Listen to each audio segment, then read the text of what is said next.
قبر میں جب منکر نکیر کافر کے پاس آتے ہیں تو وہ سخت گھبرایا ہوا ہوتا ہے۔ منکر نکیر پوچھتے ہیں من ربو کا، من نبیو کا، ماں دینوں کا۔ کافر جواب میں کہتا ہے آہا لا ادری، آہا لا ادری، ہائے افسوس میں نہیں جانتا۔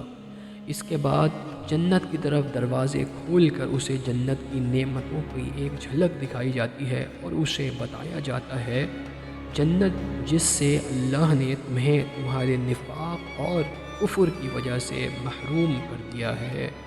پھر اس کے لیے جہنم کی طرف ایک دروازہ کھول دیا جاتا ہے جس سے اسے آگ کا عذاب دیا جاتا ہے۔ ساتھ ہی اسے جہنم میں اس کی قیام گاہ بھی دکھائی جاتی ہے۔ تب اللہ سبحانہ و تعالی کی طرف سے حکم ہوتا ہے اسے آگ کا لباس پہنا دو اور اس کے لیے آگ کا بستر بچھا دو۔ اندھے اور بہرے فرشتے اس پر مسلط کر دیے جاتے ہیں جو اسے لوہے کے گرزوں سے مارتے ہیں۔ رسول اللہ صلی اللہ تعالی علیہ وآلہ وسلم ارشاد فرماتے ہیں یہ گرز اس قدر وزنی ہوتا ہے کہ اگر پہاڑ پہ مار دیا جائے تو پہاڑ بھی ریزہ ریزہ ہو جائے۔ اس کے ساتھ ہی کافر پر 99 اژدہے مسلط کر دیے جاتے ہیں جو اسے قیامت تک ڈستے رہتے ہیں۔ رسول اللہ صلی اللہ تعالی علیہ وآلہ وسلم ارشاد فرماتے ہیں قبر کا اژدہا اس قدر زہریلا ہوتا ہے کہ اگر زمین پر ایک دفعہ پھونک مار دے تو زمین پر سبزہ اگنا بند ہو جائے۔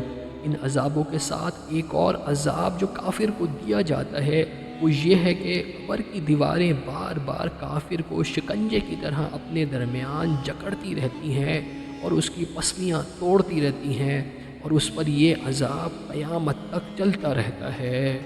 قبر میں کافر کے پاس ایک انتہائی بدصورت، بدبودار اور ڈراؤنی شکل کا انسان آتا ہے۔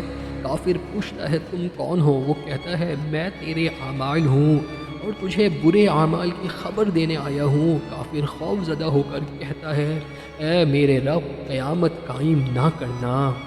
یوں کافر پر موت کے لمحے سے ہی اللہ کا عذاب شروع ہو جاتا ہے اور قیامت قائم ہونے تک یہ سارے عذابات جاری رہتے ہیں۔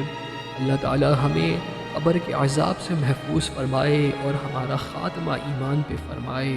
سوال و جواب کے بعد مومن آدمی کی روح کو علیین میں ٹھہرایا جاتا ہے جبکہ کافر، منافقین اور مشرکین کی ارواح کو سجین میں بند کر دیا جاتا ہے۔